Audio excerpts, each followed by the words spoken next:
Welcome back, my kindred, to Canada by Night, a Vampire the Masquerade live play podcast. The coterie emerged from the shock of an explosion of confetti to join the start of the parade. They took to their individual floats, Val forced to sit atop a poor facsimile of Cherry, Evangeline seated in the saddle of a large Dalmatian, and Everett dressed in a ridiculous outfit poised to sing. The sheriff sang his selection of songs to a mixed reception from the crowd, but will the enthusiasm of his Chappell Roan duet with Toasta Rosa be enough to quell any lingering suspicions from the prince? Find out now as he returns to the world of darkness. The floats stop 1 block from the Val Miller Family Protection Building, and you are all able to climb down. Evangeline, Val, new best friend of Lord Victor Toasta Rosa V, Everett Fry, and you walk the rest of your way to the Val Miller Family Protection Building. When you look behind you, you can see that you are trailed not by the people who are on the floats themselves. You see that you are trailed by, at your best guess, about 167 vampires. Because all of the vampires whose quarters you had passed through need to attend this grand reveal of the crowning and succession and acceptance of Sheriff Everett Fry by Prince Toasta Rosa. So you make your way towards the Val Miller Family Protection Building. You can see now that, for those of you who heard an exact number, but it is approximate for everyone else, there are about 200 red cell in total that are taking up position in this area, politely but firmly escorting vampires between the barricades so that they can watch from the front and the rear of the building to see what is happening. And you make your way forward. Lord Victor Toasta Rosa himself. You realize his bodyguards include the 3 Zemisi that you have seen, and as far as you can tell, 15. Your guess would be clearly kindred. These are not masked. These are not armored. I'm not even going to make you roll. Val, you haven't seen Ventru be this Ventru in a very long time. No. Just clear hierarchical structure. You're seeing business suits. You're seeing a certain level of arrogance bleeding off of them as though they run the world. And all of them are flawlessly deferential to Toasta Rosa, which makes perfect sense. You don't see, it's not like it's specifically one gender or one race. It's a fully diverse team of 15 Ventru, but you just haven't seen this clean a power dynamic in so long. Ventru traditionally as a clan like to know exactly where everybody stands and follow along. You make your way to the building. Toasta Rosa is thrilled, just on cloud 9 after all the dancing and all the friendship. So Everett, knowing that this is going to go on camera soon, do you want to try to get back to your uniform, or do you want to do this in your current outfit?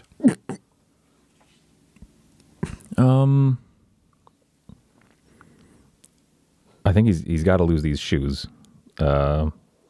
and the monkey-faced glasses. Were those sunglasses? Yes, those might actually come in handy. But no, I think he would. Yeah, he's off the parade float. I think he would want to get back into his uniform. So he would, I think, where did we start? We were brought in a limousine. We were brought away. He doesn't have his gear. Maybe no, back but at the there station. is the station right there, and you could request whatever you want. Right now, Toasta Rosa is just checking in with people, making sure the crowd is getting into position for the timing of the live broadcast. Yeah. You aren't seeing or hearing any tech concerns. Just all of you and kind of the babble. It seems like this has been taken care of between Toasta Rosa's investment and kind of Unity's contributions from the town end. Everything is on time. Everything is set to go. You have about 15 minutes before this is all supposed to kick off, so there is time to do a quick change. Yeah. Should that be of interest. Toasta Rosa sees you going and it says, "Hey, big guy." To be clear, Toasta Rosa, now that you are all seeing him instead of just being a voice on the phone for a very, very long time, I have specific notes from the time he was seen so long ago. Torpor Springs. He is Andy Dick meets Sam Rockwell. So he has an explosion of yellow hair. He has an angular face and body. He's pasty. He's thin. He's just a character unto himself. Says, hey, big guy, again in his gold tuxedo. Where are you going? We got to get everybody ready for the filming and all that. Oh, I was just going to do a quick change into my department clothes. Oh, you don't want to be fun? Oh, I thought the parade was great and all that kind of fun stuff. Are we doing more fun inside? I feel like this outfit's pretty fun, and like you just want to do regularly. It's your day. You don't got to do work on your day. You did great. That's why so many people are dead. Oh, I don't think a sheriff's work is ever truly done, sir. Especially in these things. And he gestures down to his sandals. Like I'd like to be able to stand a little more steadily, especially in your presence, sir. I would hate to think. If something happened, if I wasn't able to move and act to my fullest. We talked about security, sir. It's where my head's at. I mean, you're still working, doing what you do. I can appreciate it. Okay, you go get yourself another change of clothes. Then you can be a little bit boring, and we'll get over there, get geared up for the talk. I know I'm going to do. I was thinking I was going to do the walk, but if you're changing. Maybe I'll wait for you. We'll do a little regal thing, get a big intro to Everett Fry. What do you think? I think that's pretty exciting. How do you mean, sir? All right, so here's how I'm picturing. Here's how I'm picturing it. To be clear, the security is like so around you guys with the Zamisi and everything else. But this is a conversation that Evangeline and Val, you are close enough to be a part of. As people are filtering around you, this is a big event. We're talking a couple hundred people on this street between Red Cell plus Kindred plus the occasional, tech person running around. So originally I thought we were going to have you guys wait up in the sexy room that got put together by the Toreador. But then, now that I know that you're fun, I'm thinking maybe you want to do a big dance entrance. We'll play a little song. We'll be waiting up in the room. You dance your way through the hallways. You get to do the elevator with the big reveal. Then you guys come on in. At that point, I can give the crown. And then you can pass the shaft of belated dissolution to one of my friends here, points to the Zamisi, and they'll pass it to me. And then, it'll officially be Everett Friday and everybody can go get fucked up. That's a very kind gesture, sir. Okay. I think, again, I'm thinking purely security, sir. If we stick to the plan from earlier, I think that's probably best. I worry that changing it might pose unnecessary risks. Okay, what do you think the plan is? Well, you get your nice grand entrance, sir, and we'll be waiting for you up there already. I'm going to be honest, you confused the shit out of me, Sheriff, but all right, let's do this. Go get your change. I'm going to do my big entrance. We'll make sure we got you guys where you need to go. You two upstairs, Red Cell, Ventru, etc. Let's roll out, he says. His squads immediately start moving into the Val Miller Family Protection Building. The Ventru lead the way. They begin to move into the hallway along with a collection of the daytime officers. They're all kind of getting into position. Val and Evangeline, you realize you were expected to go to the third floor, but is there anything you would want to do on the way? Everett has had to go grab a uniform out of the sheriff's office. I think Val is just scoping out these vampires more. That would be all that we know what the building looks like. We know all that stuff. I'm just trying to count and also trying to figure out, like, she's probably interacted slightly with Zamisi, but doesn't know that much about them comparatively. So I think I'm just scoping these vampires with the moments we have. Can you roll me? Yeah. I would say wits and awareness, or is there something you would suggest as a roll for you to check them out? No, that or Streetwise with Kindred. I think Streetwise with Kindred because it's more that. Because it's not just looking at what's going on now. Check, yeah, it's like gut versus what I've seen before. Yeah, let's do that. It is 3 successes. 3 successes. You get the feeling that these are capable, very loyal bodyguards, like Ventru through and through, in that they are going to follow orders. They're going exactly where they're told. It doesn't make for a perfect bodyguard in the sense of a bodyguard that does everything that the person they're protecting tells them to do, because they have not complained and they are currently alternating themselves between mortal daytime officers along the walkway. So it's an impressive visual for camera, but it means there are some of the Ventru on the ground floor. There will be like half of them lined up there. The odds are looking reasonable to you. When you add silver nitrate, you've got the daytime officers who know what the fuck is going on. They have the ability to fall back. The bigger concern with it being Ventru bodyguards than somebody who might be more aggressive. Let's say you were dealing with like Nosferatu level strength or a Bruja level anger. Ventru are known for being tough. So it's more a question of can the daytime squads outlast them Yeah, in absolutely. this combat than is it going to be, oh, everybody's just trading kind of knives in the dark. Yeah. They've got a reasonable chance. Okay. The daytime squad, there are 24 of them because Barty's not in the building. Absolutely. Which means it's 24 on 15 with the environment eating the 15. Absolutely. Yeah. Yeah. And I think it's just doing that and then giving a nod to any of the daytime people that she sees because in her mind, it's like if this goes sideways, all of these mortals could be dead. But we're hoping not. Correct. Yeah. So you give those nods as you make your way through the building. Evangeline, is there anything in particular on your mind? Is there anything you want to see or prepare for, etc.? I mean, just similarly to Val, we'll be counting to make sure she knows the numbers. If it comes to like having to track how many have been down and how many are left if they get into some sort of cat and mouse game in the future. And then just observing, like trying to see if anyone, any of the bodyguards kind of look young or new or who looks awkward and might be easy to take out first if it comes to it. Just that kind of thing. Yep. I would say I don't think you need to roll for any of that specifically because nobody's hiding. Yeah. It seems like the Ventrue, one of the challenges with vampires is that age doesn't really show you anything, and none of these Ventrue seem nervous. At the same time, that's almost a relief because they don't know what's coming. Nobody seems like they're particularly heavy. Nobody seems particularly on guard. They've got 200 Red Cell outside. There are 15 of them in the building, and Toasta Rosa's got 3 Zamisi. This seems like... And this is for a casual visit. This isn't even hostile, I have to go put down a rebellion. Right. This is, they did the job. I picked my guy. I'm endorsing my guy publicly. So you make your way down the path. You get the ding in the elevator. The two of you get to ride up the elevator with a bunch of Ventrue who are going to join the top half. Great. When you see what happens, there are 8 on the ground floor and 7 up on the floor that you are on, if that is something that I know you said you were specifically tracking. You make your way to the 3rd floor room that had been set up for this. Inside, the same cameras are in place. You can see the light stands are the ones that you had been shown.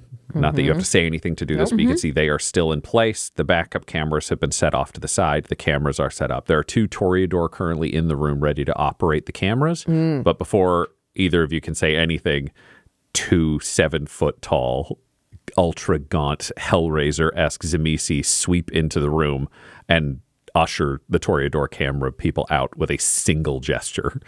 And the Toreador jump to get the fuck out of there. Yeah. These 2, when you see them take up position, so there's clearly the on-camera spot. There are X's on the ground that have been labeled. There is the prince. There is a Zamisi in between. There is the sheriff. And then Val and Evangeline are both intended to be at kind of over the sheriff's shoulder to camera left if you are facing forwards. So the sheriff's department is one side of the room. There's the Zamisi bodyguard. And there's the prince on the other side. The other 2 Zamisi don't have X's. So it seems like the position they are taking standing behind the cameras is where they are going to be waiting. These 2 exude a palpable menace. Right. They smell like death. They stand there. They're covered in the skin. They are visibly inhuman, not in the way that a Nosferatu is inhuman. Nosferatu always... generally speaking, for people who aren't prepared to see a Nosferatu, there's a certain revulsion to just dealing with them because they aren't human. They may be dying. They may be like, there's just something that is off-putting for the general population. The Zamisi cultivate this, and theirs is aggressive. These ones in particular, they're designed to cause discomfort, to cause fear. Nosferatu exist and are people who just look different than people expect. Right. These Zamisi are crafting purposefully menacing, disturbing things.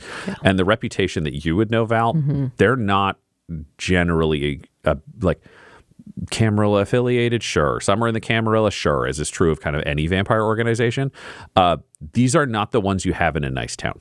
Yeah. Cleopatra did not keep Zamisi.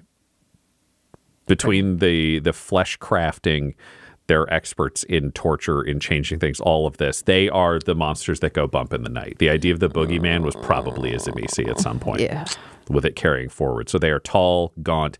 You know they are theoretically strong, or they could be fast. Their musculature does not represent their physical capability. Absolutely. Because it's all an aesthetic choice. Yeah. That is what you know. Yeah. Great. Do you take up your position? What do you want to do? Yeah, no, definitely just following orders, taking up the position. I would say on your way there, the one thing you and Evangeline would note is with this staging, the lights are all near the two Tzimisce and the backup cameras are behind them. You don't have access to the weapons from your on-camera positions. Is there that's a anything good you thing want to to know. try to move or adjust on the way there? Also, you would have to explain it. No. But that makes sense to Val. Just that is a good thing to note. It will be more, yeah. Val is fine playing this straight. Val is not, knows she's not super cunning and could fuck this. So it's just going to be stay quiet and it's watching those two. It's like dog on dog looking at, bodyguards looking at each other. Yep, that checks out for me. Evangeline, is there anything you would be concerned about? What are your thoughts stepping into this ambush room, realizing some of the positioning is perfect, it's all going well, but at the same time, the weapons are a bit away from you? They are away.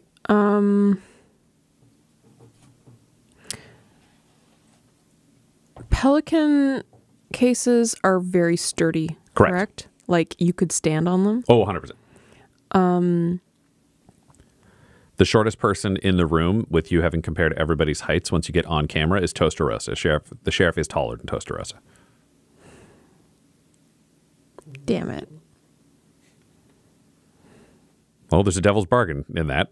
Do you want to pitch putting one directly under Toasta Rosa? He just thinks it's a camera, but it's directly under Toasta Rosa.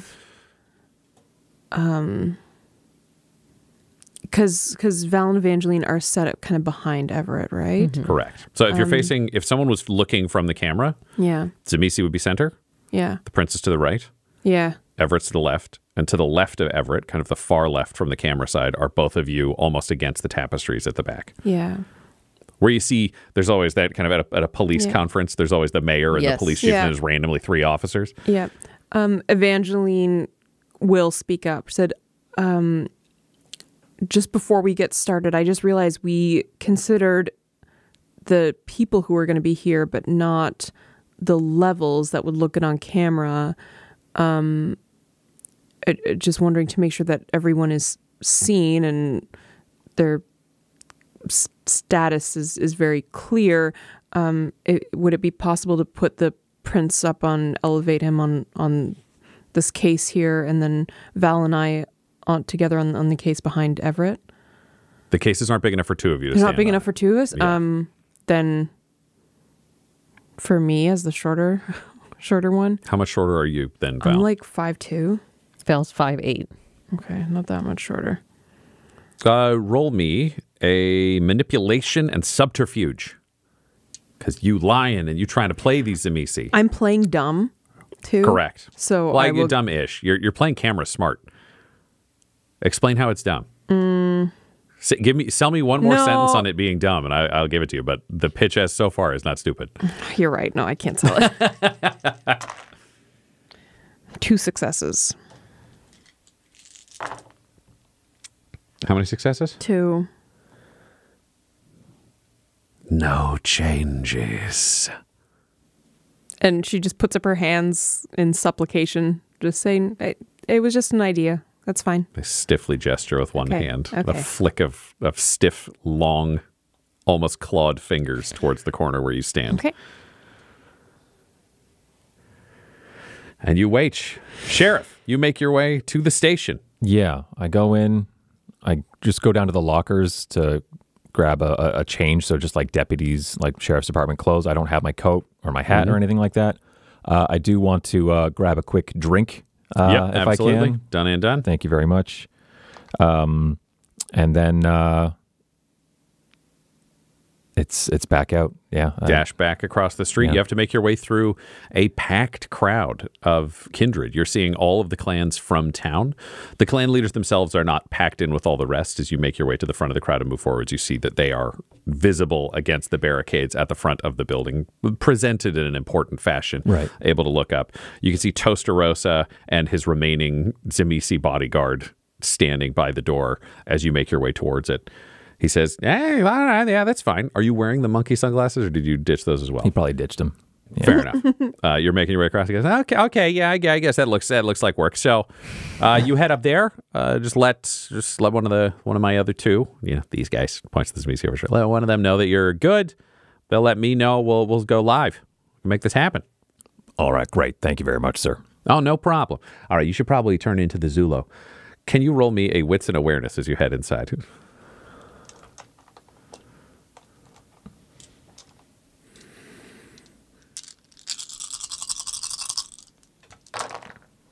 Four successes. All right, you catch a glance over your shoulder at the perfect moment to see what is happening. To find out what a Zulo is? Yes. The Tzimisce standing over the prince's shoulder leans back and silently screams. You just hear a hiss of air coming out of its mouth. As it begins to stretch, grow, its bones break, and it warps. It stands up straight, its spine cracking, muscle just thickens into its torso and on its arms. Its fingers lengthen into blades, fangs in its jaw that lanterns down. It's a combination of a look that you would see as a traditional kind of Christian demon meets the Japanese Oni style face. Now standing 8 feet tall, it is just a horrifying statue strength monster over his shoulder. You will also notice, because of the number of successes that you rolled, it took it wasn't instantaneous.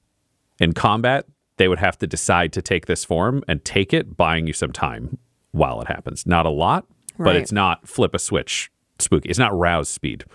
I'm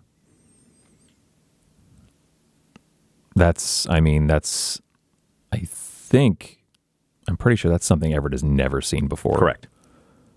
And he keeps moving, right? It's behind him now. He's moving through the lobby towards the elevator, but he's thinking like, it took time, but also, I wonder if anyone knows if those things can move their organs. Because he's thinking about, if we have to kill it quick, is the heart going to be where he needs the heart to be? Mm-hmm. And he's in the elevator. I don't think he can risk radioing. Yeah, no. It's a question that he will have the answer to in due time. Yep. So you walk down the hallway after the elevator dings to join your companions inside the room. You see 2 more Tzimisce in there. They have not Zulo'd themselves into the new form. They are still, they're 7 foot tall, spooky in their own right, kindred. Yeah. And you can see the X's that have been marked on the floor, so you can move forwards and take your position there. And then there is a brief moment. You see the Tzimisce reach over with hands and flick on screens. They just touch the on button, and it cuts to the live feed where you can see a camera inside the front hall, just looking at the front door of the Val Miller Family Protection Building. And it just says, live from New Haven, it's your Prince, Toasta Rosa. Del, what is the song that an absolutely bro-y piece of shit would play to dance to make an important entrance? It's the I'm coming up. I want the world to see. That is the song that is playing as Victor Toasta Rosa V starts dancing through the front hall of the Val Miller Family Protection Building with an 8-foot-tall demon in Hellraiser robes shadowing his steps. He's in a gold tuxedo. He's doing finger guns. He's coming up, and he's just like high-fiving his Ventru bodyguards. And then he goes to high-five one of the daytime officers, and they don't know what they're doing. And he just picks their arm up and high-fives it and gives them a big thumbs up while they look uncomfortable. And then he dances his way over to the elevator, and he gets inside, and he's just dancing fucking wildly with this demon that almost has to stoop inside the elevator behind him, and the door dings shut, and there's no camera in the elevator, so it's cut to another camera spot that's on the 3rd floor going, and he's gonna be coming again. It's your Prince, Victor Toasta Rosa. Laura, what is the second song that a douchebag would play to spice up his dance number to arrive at his important meeting for a crowd of thousands? Yes, we found it. Benny and the Jets. Yeah. And the chords start as like just And then the elevator door opens to reveal Toasta Rosa twerking on his demon just inside with his gold tuxedo. God. And then he's just doing dramatic, like 1 steps at a time, just looking straight into camera. It's it's unclear whether he is a good instinctual dancer with bad taste and he's making this up, or if he hired a choreographer and is just doing a mediocre job of great choreography. You can't tell. It's right down the middle. Yeah. But he's having the best time ever. And it's clear he's timed out how many steps he gets to the TV room before he swings in and the camera's behind him. So you can all actually see the live feed on 4 different screens behind camera on your side of the room. Benny. Benny. Benny and the Jets. And he says, Jets. And he does a whole little like slide into position. Yeah. And the music cuts out. His Zamisi again is, Everett, you are about 5 feet from Toasta Rosa. About as far as you and I are at this table right now. The Zamisi would be the camera in this studio right over there separating us. So you do have a straight line. The Zamisi is just there ready to step forwards. The Zulod one. The other two are staying behind the situation. And Toasta Rosa turns to the cameras, and you realize he knows the camera that's his. He aims straight at the one, because there are 3. There's like the wide shot that gets you all. There's one that's a little more on Everett off to the side. There's one that's a little more on the Prince. Okay. And the Prince looks to camera and says, hey, fam. So we're here. You're all my subjects, and stuff has been complicated lately. And that's not what I wanted for you. But most importantly, it's not what I wanted for me, and it's not what I wanted for us, which is why we had to simplify things. We had to deal with some of this pyramid business. And I'm going to admit, I wasn't sure. I wasn't sure about this guy, points to Everett. But he did some really good work. Pyramid 2.0, that's fully under our control now. Sam Budweiser is dead. That was pretty funny. And the children of Lilith, got them both. Right hand and left. Fake Horatio Sundrop, fuck that guy. Fabienne Lacroix, fuck that lady. They were both part of the cult. And that's why we know now that he's not bullshit. This guy isn't bullshit. Look at that face. That face is not bullshit. And you can see in the background on the screens, it's flashing, not bullshit, underneath the image of Everett that's being shown. They knew some of this speech was going to happen. Yes. He's not bullshit. And that's why we're celebrating him here today, because we got 2 things. I got to give him a crown I promised him for doing me something cool, and I think he did a real solid, which is why he got that sick parade. Who knew this guy could sing? He can sing real good. It says, can sing real good. Flashes on the screens. Do you know what? Let's just cut to a clip of that for a second. And he just throws to a clip of you. Can you roll me? Oh, we don't have a D8, do we? I don't have On my phone, I do. Oh, if you got a D8, get a D8. Just on a... Or roll me a D4 then. Okay. We got 4 quarters of town. So we got to find out which quarter is the one being released and how that affects you, because you perform differently in all 4. 1. 1. Okay. It plays the Gangrel version of this, which is a neutral. So it's not showing you having too much fun on stage. It seems like he was trying to embarrass you, that clip, because it was the one that was pulled and it was not his choice because it was cut live while he was there.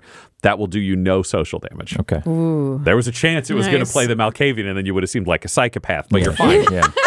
Only the Malkavians will question.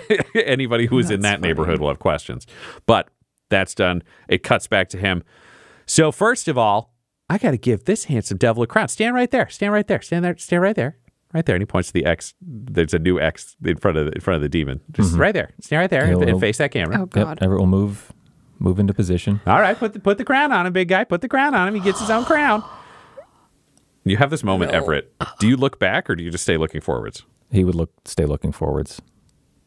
You have this moment of wondering what the hell is going to happen until you feel a crown set daintily on your head. Val and Evangeline, you can see it in Everett. You can see it as it lays down. It is a gold circlet with just thorns, not thorns, with curved horns around the whole edge aiming upwards. It's just a legitimate gold crown.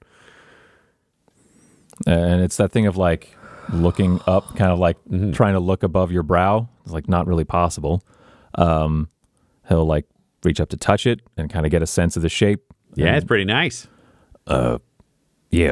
Thank you, sir.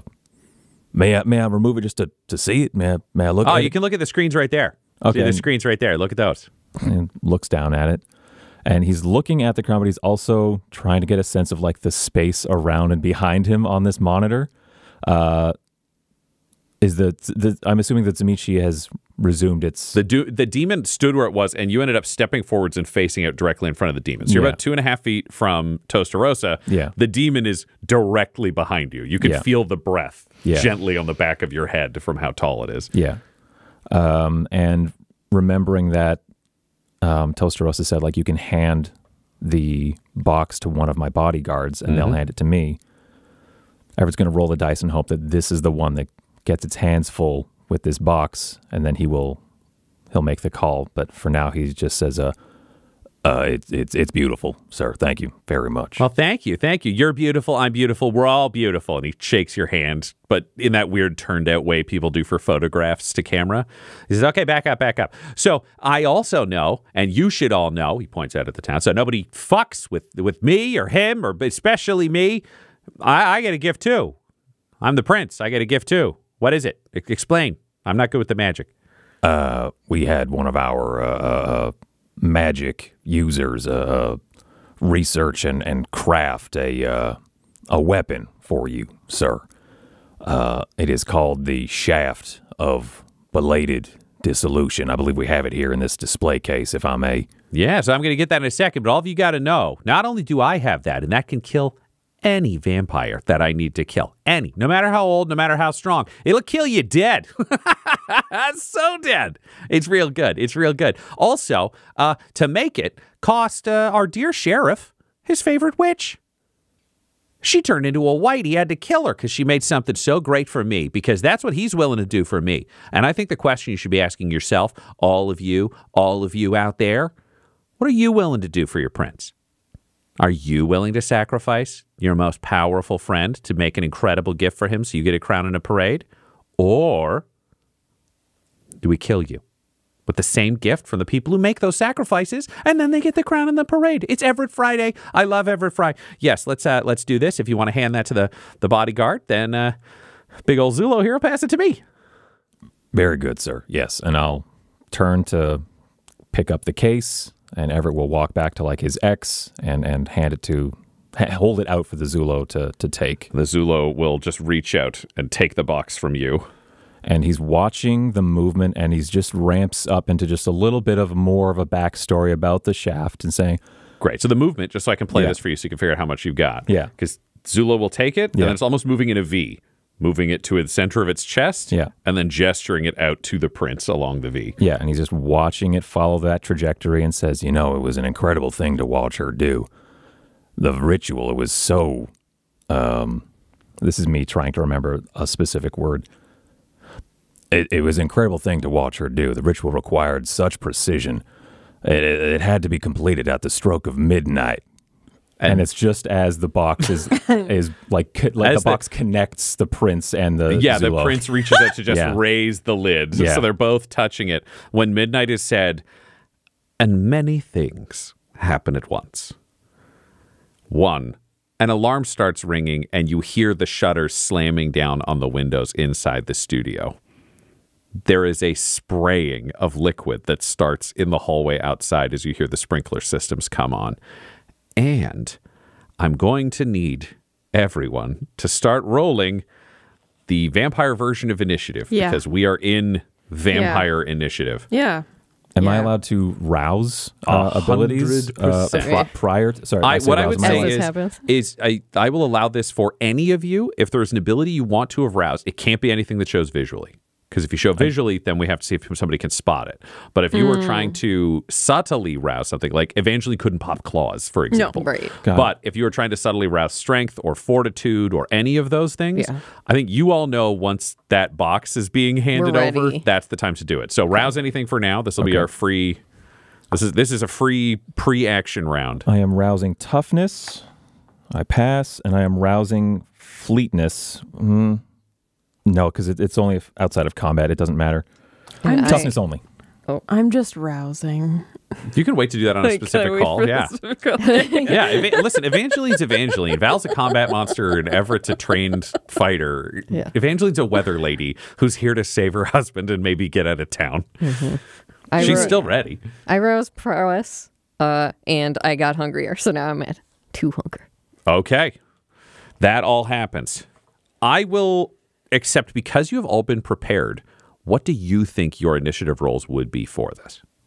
Normally I pick something neutral, but you guys are all actually steeled for this in a way your opponents are not.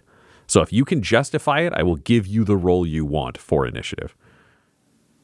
What's it usually? What do we usually do? I think it's dex and something. It's dependent on the situation. Okay. Because technically in Vampire, there isn't an initiative roll. Vampire conflicts all happen at once as written in the rules, but I like in these moments sometimes selling things a little bit more broadly. So traditionally, I would do probably either dex or wits, and then I would choose a skill. I would like to do dex and awareness. Sold. Knowing the moment after midnight. We're familiar in this room. We saw where everything was set up, knowing where all the weapons are. There's like quick assessment of like what to get to. Yeah, I like the idea that for you, it's just how ready are you on the starter's block for the call, which makes a lot of sense. I'm thinking resolve and awareness. It's just... Hell yeah. Just be ready. I'm being ready. We are going to do this. This is going to happen. I love that. And I think because Everett had to say midnight, I'm going to go with composure and awareness. Okay. To basically spot the best moment and to keep the ruse up to just long enough to say the kill word and then go. Great. Yep. Roll them. Let's do this. 3 successes. I only got 1 success. 1, 2, 3.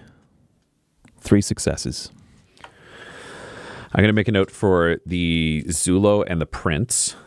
The Zulu is going to be at they will both be at a -1 die pool for this because they are otherwise just engaged with the physical. The Prince is going to be at a -2 because he's also obsessed with it. He's not like looking out for his own well-being in this instant. He is a loud baby in a gold tuxedo who thought he was getting a toy. Yeah. Yep. He scares me. He makes me so uncomfortable. Yeah, he's a bad man. Yeah. If you're watching the video, you can see me visibly recoiling when Ryan does the big Prince talking. Big talking. Big talking. From another show? Yeah. Watch Jester's Ravenloft.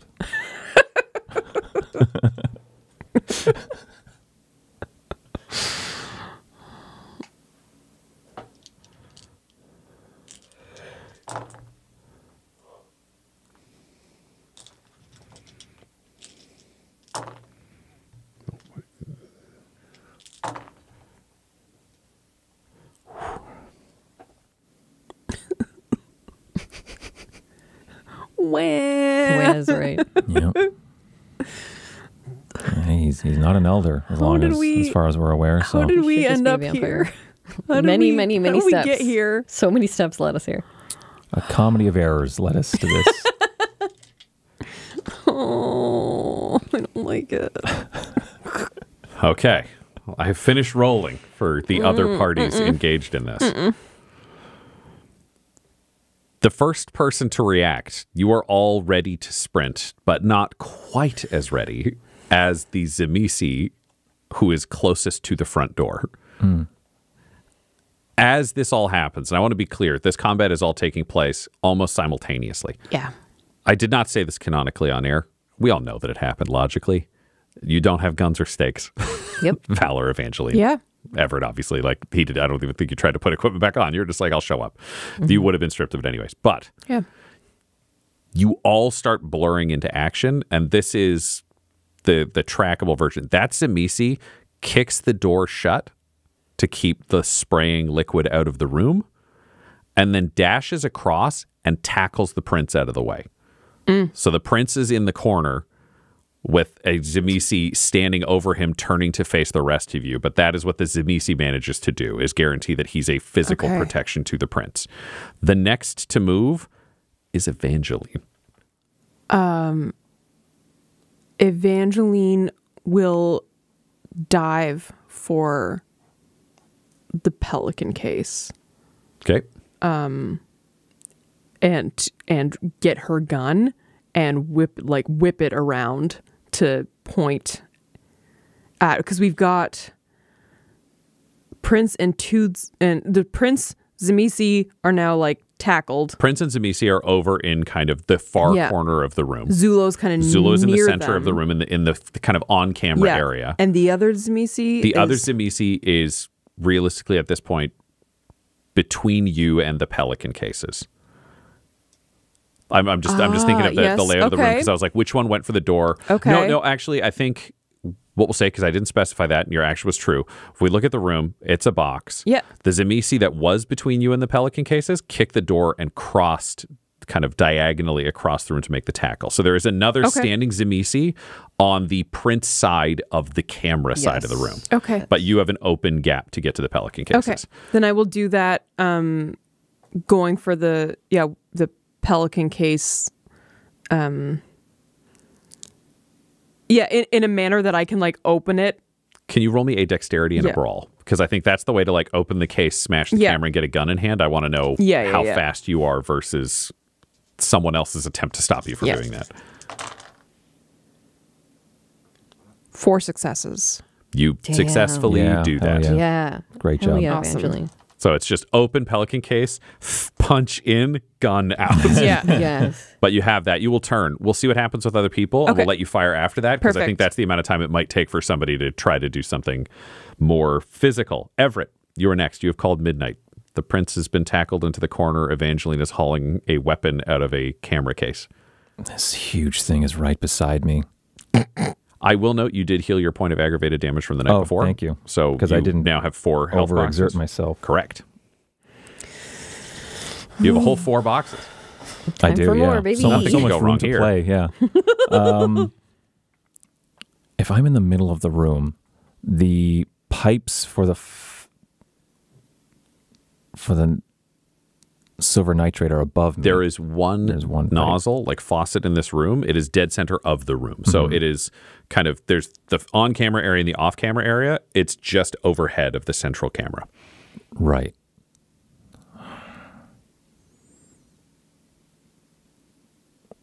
If I do it now, Everett's worrying about. Sorry, he's thinking so fast in the moment of like a quick thing of like jump up, wrench the pipe out of the ceiling, and just have a pipe just shooting a gout of this into this huge beast's center mass and just like eat a hole in it, kind of thing, right? But he visualizes it, and then immediately it's like pressure goes out everywhere else. The mortal department loses their big ace in the hole. So he doesn't. He goes for the other gun. He tries to run from this thing out of its clutches because he's like, it's standing right in front of him. But it's holding the box. Oh, that's and the right, prince that's was right. just tackled. So you have this moment of you knew what was happening and are reacting faster than it does. So you go for the other camera case. Because the guns are in the camera cases. The guns are for me and Evangeline. The stakes are. We didn't talk about this, but with your rings, Val, you think those would have been lost, or do you think you would have those Val is hidden? still wearing the rings. Okay. She specifically made it look like they were gold rings and they weren't confiscating jewelry. Okay. Then if Val wants a stake, Val will have to get a stake, or Everett can try and get it to her on another. As this thing unfolds, he's getting a gun. He's running for the other box to get a gun. He and this Zamisi cross each other in the room. Yeah. Yep, you're over there. I will say with your general fleetness, I won't even make you roll for this. You're faster than other people around you. You may not have roused for it, but I'm still counting it with how. Fleetness is free. Fleetness is aroused. Sorry, but I'm going to give it to you for free. You're fast enough that I believe you could, with your vampire abilities, do the equivalent of Evangeline on a good day. Yeah. Is like a match. So you've also blasted over there. You've got your gun. You're turning around. We'll delay this for no, actually, this is the perfect. So you have your gun. It is in your hand. You will still get to fire, but we'll see if anybody does anything close combat before we do gunfire, so that we can keep this. And what Everett is hoping for is that like shutters dropped, sound of sprinklers went on, but there's no obvious indication that the people in this room are traitors yet. We're all just moving after a loud and sudden provocation. He's hoping that's also just the slightest hint of like, Zamichi being like, "What's going on?" And then it's just, "I'm shooting you. I'm shooting it's you." Very, very possible. So he's So you are also spinning around with your weapon drawn. The other Zamisi that is in the kind of camera zone solo, you see their back arch and a silent scream begin. Everett, you recognize this because you've seen this happen. Val, can you roll me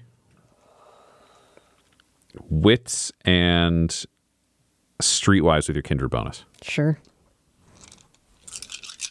I'll put that away. 2 successes.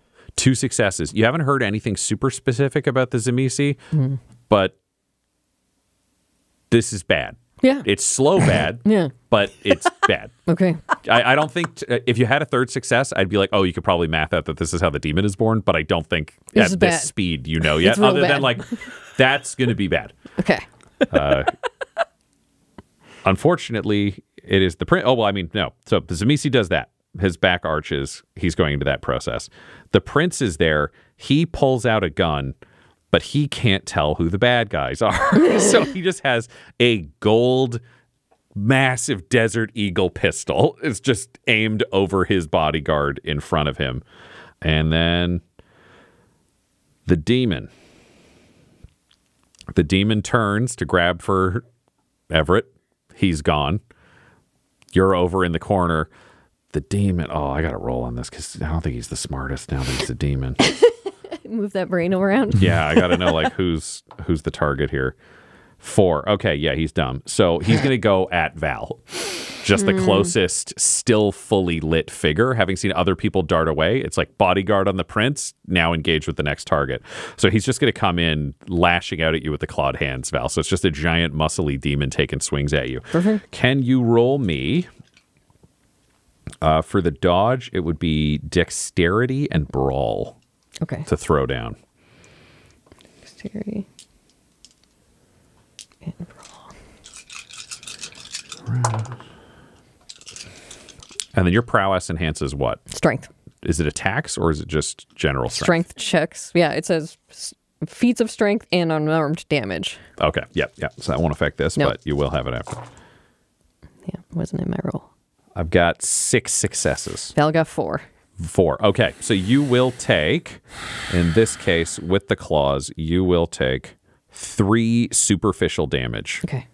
from these claws tearing away at you. So it's a strange combination of almost Middle Eastern combat style. Clearly there is a trained combat structure used for a combatant to be this big and be able to gain effectively without just doing like Hulk smash shit, which you aren't seeing. So there is an intelligence in here. Right.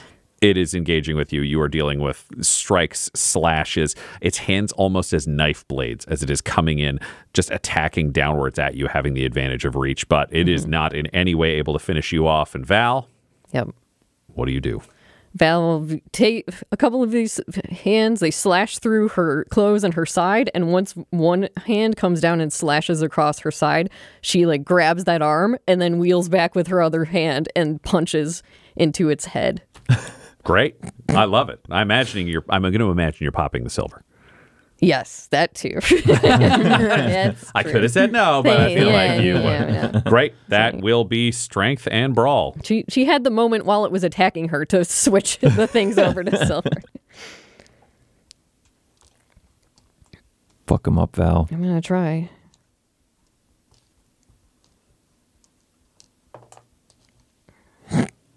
And this one.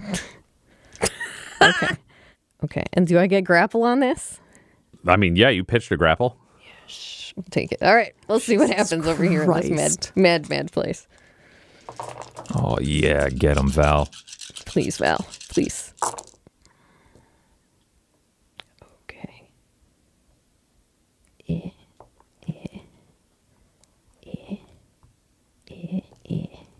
Oh, no, it wasn't that great. Okay. So we got 1, 2, 3, 4, 5 successes. Had 2 10s and 2 1s. So it's just 5 successes. Just 5 is pretty good. 5 successes versus 4 successes. Ooh. You do 1 point of aggravated damage to the Zulo as you smash a fist into its head that just sizzles deep and you feel a bone break as you crack into the skull.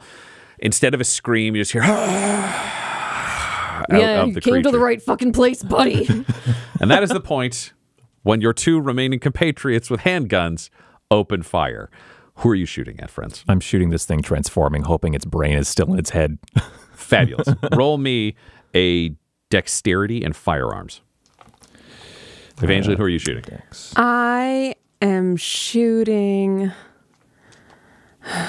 not the one who's with Val, so it's safer just to shoot in the general direction of the other Tzimisce who's with the prince. Great. So you're shooting prince and Because bodyguard. I'm hopefully I'll hit something.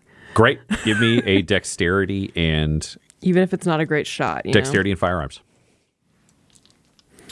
Truth and justice revolve. Oh, it's +2 on success. So I need to have a success first. 3 successes.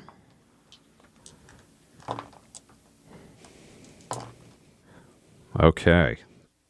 Tzimisce on the prince gets 1 success on his dodge because it was heartily impaired by keeping the prince behind him. So that'll mean he takes 2 points of aggravated damage. Yay! Nice. As Bulla as a silver. You're firing semi-auto, I imagine, because you've got yours. Yeah. Yeah. So he takes 2 bullets through the torso as 2 more hit the We ain't wall fucking around him around. as this happens.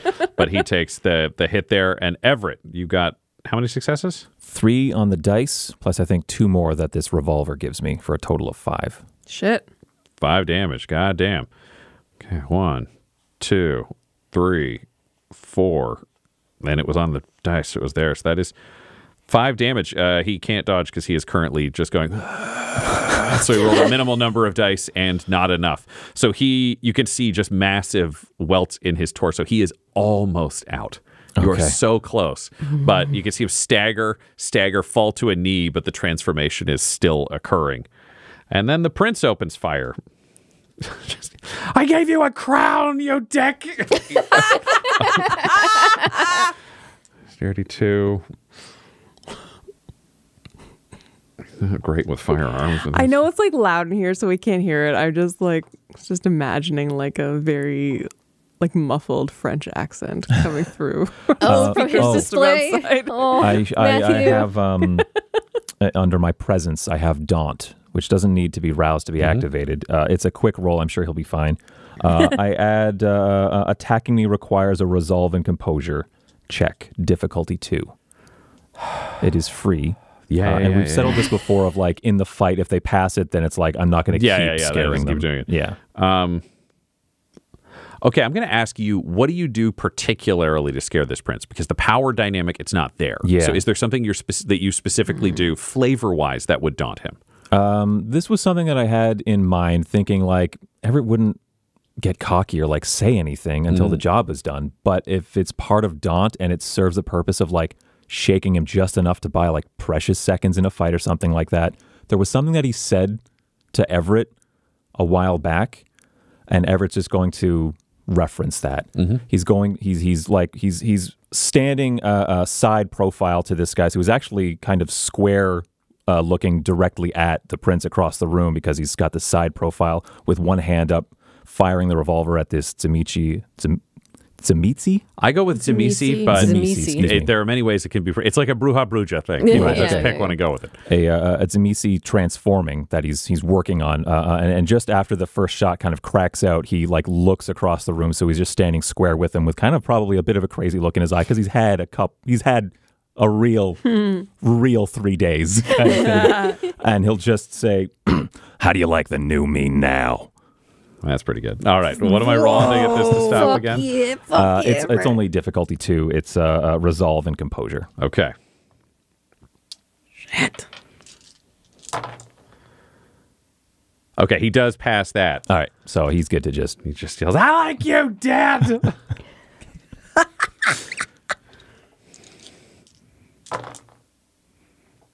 Oh yeah, that adds more dice because he's older. That didn't help him. Okay, Everett, can you roll me a dexterity and athletics at a -2 die pool because you are not in any cover? Got it.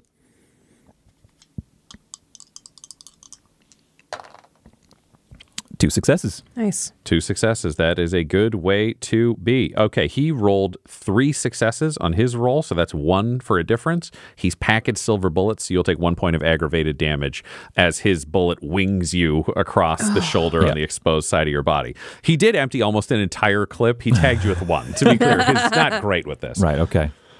And that brings us back around to the top of combat. The Tzimisce standing in front of the prince reaches back and wrestles with the prince for his gun, seeing how much damage you did to the Tzimisce who is trying to turn. So he will have a gun, but he will go later in the general kind of initiative order. Val, you are currently physically engaged with the Tzimisce, so let's just do a straight D10 roll and see who rolls higher to see who gets to go first, you or the monster. All right. I got a 5. 3. All right, monster goes first. So the monster is going to take, now that you're grappling, the monster's just going to continue this. It's got bladed limbs, so that speaks to it We're on in the We're general in thing. Till the end. Yeah, so it is going to rouse, because of course it is. You will be rolling a dexterity, and I would accept athletics or brawn. You are grappling, so brawn makes the most sense. Brawl, you mean? Or brawl, sorry. Yeah. I'll take brawl, and you are grappling, so take your bonus die, because that's what you're doing. Dexterity and brawl. Remember, I forgot this from last round. Just for our team, remember we can rouse. Don't forget to just rouse. If there's something that you want to do that you don't feel, you're in your fucking wheelhouse, so your call. But No. Thank you. 1 die might have made a difference. No, I may as well. Yeah. Okay. Well. Okay. All right, let's see what happens. Yes, this is right. Okay. Oh my God. Oh my God. Wowie. 1, 2, 3, 4, 5, 6 successes. 4 of them are 10s, and 3 of them are on hunger dice. So that's 7, 8. So 6 successes becomes 10 successes. Yes. And a messy, technically a double messy success because I got. That's why I was like, multiple 10s, it's there. yeah. Multiple 10s across that. Wow. I am going to say there's no question with this roll, even though it was a defensive roll. That's completely insane. Val, I'm going to let you tell me how this happens. Yeah. But I'm going to describe the parts of it that I need, which is this Tzimisce needs to end up, the Zulo Tzimisce needs to end up in 2 pieces, and one of them needs to end up hurled across the room, killing the other one who's trying to transform. Oh my God. That honestly, it matches up perfectly with what I was thinking anyway. It's just, we are in this little corner of this tiny room, and it's once Val has the Tzimisce's long arm under the crook of her arm, she's not letting that go. So it's like as it tries to keep clawing at her, she's taking claws or whatever, but she is punching the head and then in the middle of the throat and then through the front of the sternum, and then punches enough that like the top half cracks open, and then she's wheeling all the way around and throwing the Tzimisce at the other one that's transforming, Right, and so it breaks apart. Yeah, the Zulo flies, smashes through the lights, knocks down 2 of the cameras, and takes out the other Tzimisce, who falls to the ground, spraying in gore. I will say you take 4 points of superficial damage. Yes. For that this has been ongoing. Okay, so I'm all superficial damage, and I have 1 aggravated damage. 1 aggravated damage. And with that kill, Val, you are now impaired with the damage, which means you're at -2 to all die rolls until you can recover those, though you can rouse to heal superficial damage. This doesn't mean the combat is over, though, because the prince still stands in the corner. A bodyguard stands in front of him, and that bodyguard is turning back around with a gold-plated Desert Eagle full of silver rounds, ready to open fire. This episode of Canada by Night features the voices of Tyler Hewitt, Del Borovic, and Laura Hamstra, alongside storyteller Ryan LaPlante. This episode was edited and mixed by Laura Hamstra. Canada by Night's artwork was created by Del Borovic at delborovic.com. That's DELBOROVIC.com. And our ad breaks use the tracks No Control and Cheaps by Jazzar, JAHZZAR. All of their music is available at freemusicarchive.org. Canada by Night is a spin-off of the Dum Dums and Dice series Blood and Syrup. If you want to hear about what happened to Everett before he came to New Haven, look for Blood and Syrup anywhere podcasts can be found. For all things Dum-Dums and Dice, including merchandise and how to join our Patreon, you can visit dumdumdice.com or find us on social media at dumdumdice. That's DUMBDUMBDICE. Sleep well, my kindred. Sleep well in this world of darkness.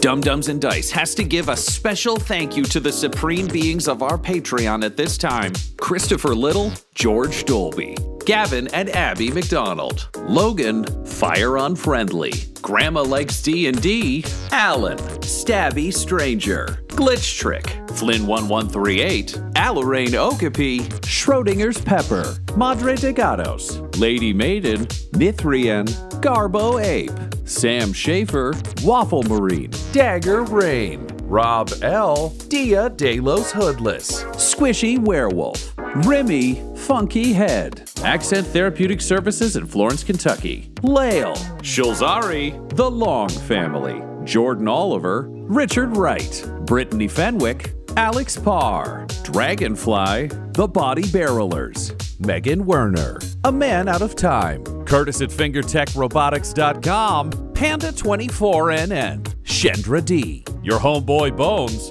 Ellis Hatch, Odigenous, Beef Not Cheese, Kai Koa, Squire Solaire, Sandy Sassy Pants, Adam, Amira Lockhart, James Molina, Nick Hemsing, and Jill and Noel LaPlante. If you want your name to be added to this list, you can join our Patreon too at patreon.com/dumdumdice. Thanks to them, and a little bit of thanks to you.